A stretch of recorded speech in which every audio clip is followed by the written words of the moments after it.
बिस्मिल्लाहिर्रहमानिर्रहीम। अस्सलाम वालेकुम नाज़रीन, मैं हूं अहमद फवाद और आप देखते हैं मुझे मेरे यूट्यूब चैनल और फेसबुक पेज पर। नाज़रीन, आज़ाद कश्मीर से दो बड़ी ब्रेकिंग न्यूज़ हैं जो कि आज की इस व्लॉग में मैं आपके साथ शेयर करने जा रहा हूं। असल सियासी खेल जो है आज़ाद कश्मीर में अब शुरू हो चुका है और आप ये कह सकते हैं कि एक बड़ी बगावत पीटीआई हुकूमत या न्याज़ी हुकूमत में कर दी गई है और उस शख्स का नाम है सरदार तनवीर इलियास साहब। मामला क्या है नाज़रीन, कैसे ये बगावत है, मामलात अब किस तरह से जा रहे हैं, क्योंकि हुकूमत साजी का जो मरहला है वो अब कंप्लीट हो चुका है। पहले जो है वो मसाइल थे कि काबीना की अनाउंसमेंट नहीं हो रही थी चूँकि सदर, वज़ीर-ए-आज़म और कौंसल के इंतखाबात होना थे। अब काबीना भी मुंतखब हो चुकी, वज़ारतें भी मिल चुकी हैं, इसके अलावा एडवाइज़र्स भी मुंतखब हो चुके हैं। लेकिन अब नाज़रीन नया मामला ये आ चुका है। सबसे पहली खबर मैं आपको दूँ तो सरदार तनवीर इलियास साहब की जानिब से इस्तीफ़े के हवाले से जो है वो उनके हवाले से ख़बरें आ रही हैं। ये हमारे सोर्सेज दावा कर रहे हैं कि सरदार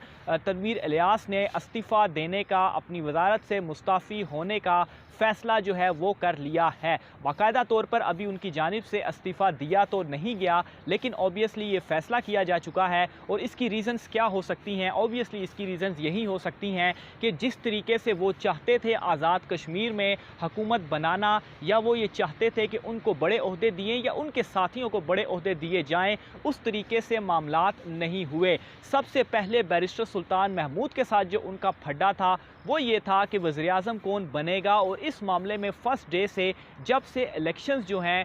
वो कंडक्ट ही नहीं हुए थे, कैंपेन के दौरान भी, और इवन के इस हवाले से कई खबरें भी सामने आई कि बैरिस्टर सुल्तान महमूद के ख़िलाफ़ उनकी जानिब से इस तरह की साजिशें भी की गई कि वो अपने हलके में ना जीते, कामयाब ना हो, ताकि पार्टी में एक उन्हीं का ही होल्ड रहे, सीनियर वही रहे और वो किसी तरह से वज़ीर-ए-आज़म की नशिस्त पर बरजमान हो सकें। लेकिन ऐसा नहीं हुआ। बैरिस्टर सुल्तान महमूद, सरदार तनवीर इलियास दोनों ही जीते, और बाद में जो फ़ैसला इमरान खान साहब की जानिब से किया गया सरदार अब्दुल क़य्यूम नियाज़ी के हवाले से उन्हें वज़ीर-ए-आज़म बना दिया, तो ये एक बहुत बड़ा सेटबैक था और एक बहुत बड़ा धचका था जो कि उन्होंने प्लान किया था, और यही वो रीज़न्स थी जो उनके माइंड में थी। और अब आखिर में जब जो वज़ारतें हैं उनकी तकसीम की बारी आई तो उन्हें अपनी मर्ज़ी की या उनके साथियों को बड़ी वज़ारतें चूँकि नहीं दी गई, जिसकी वजह से वो एट द एंड डिसहार्ट होकर ये फ़ैसला उनकी जानिब से किया गया है। सोर्सेज ये दावा कर रहे हैं कि वो अपने वज़ारत से मुस्ताफ़ी होंगे और सिर्फ़ बतौर रुकने पार्लियामेंट,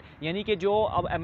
MLA तो वो सिलेक्ट हो चुके हैं, तो पार्लियामेंट की हद तक वो बतौर MLA तो वो रहेंगे, लेकिन अपनी वज़ारत से वो इस्तीफ़ा देंगे। और ये एक किस्म का नाज़रीन आप इसको एहतजाज भी समझ सकते हैं, और ये एक किस्म की जो बगावत की आगाज़ है उसको आप इसका आगाज़ भी समझ सकते हैं, क्योंकि अगर ये इस्तीफ़ा देते हैं तो इनके पीछे जो लोग होंगे वो भी इनको देख कर इस्तीफ़ा दे सकते हैं। बहरहाल अभी की जो सूरत हाल है, इनके जो करीबी साथी हैं, जो करीबी लोग हैं या पार्टी के बहुत सारे लोग हैं, वो इन्हें इस बात पर मनाने के लिए कोशिश कर रहे हैं कि वो इस्तीफ़ा ना दें, अभी इसी वज़ारत पर काम करते रहें। क्या पता आगे चलकर कुछ मामलात अगर गड़बड़ होते हैं तो उनमें किसी तरह से इनका भी कोई चांस जो है वो बन जाता है। बहरहाल ये फ़ैसला तो किया गया है, लेकिन अभी तक कुछ इस हवाले से सामने नहीं आया कि वो इस्तीफ़ा उन्होंने दे दिया है या नहीं दे दिया। सोर्सेज ये दावा कर रहे हैं, और मुशावरत जो है इनके जो साथी हैं वो इनसे मुशावरत भी कर रहे हैं। दूसरी जानिब नाज़रीन मैं ये कहूँगा कि बैरिस्टर सुल्तान महमूद जिन्होंने अक्लमंदी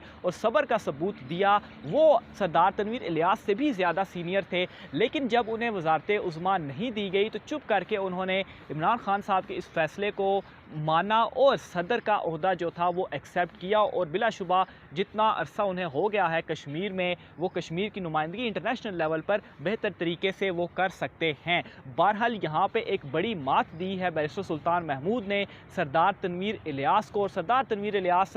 जो कि इस तरह से भी खबरें गर्दिश की कि इन इलेक्शंस के ऊपर कोई 1 अरब से ज़्यादा का ख़र्चा उनकी जानिब से किया गया, तो ऑब्वियसली अगर इतना आप खर्चा करते हैं तो बाद में डिसहार्ट होना ही था। लेकिन नाज़रीन यहाँ पर मामला ये है कि इमरान खान साहब की जानिब से जो उन्हें शामिल भी किया गया PTI में, या जो बहुत सारे लोग बात भी कर रहे हैं, वो सिर्फ 4 माह पहले उन्हें शामिल किया गया, तो किस तरह से उन्हें ये अहम ओहदा दे दिया जाता। बहरहाल इस हवाले से मज़ीद जो भी डिटेल्स होती हैं वो भी आपके साथ शेयर करता रहूँगा। और दूसरा अहम मामला नाज़रीन एहतसाब के अमल के हवाले से है। कप्तान हुकूमत जो कि हमेशा से एहतसाब का नारा लगा कर ही हुकूमत में आई है, कश्मीर में भी एहतसाब का नारा लग चुका है। इस हवाले से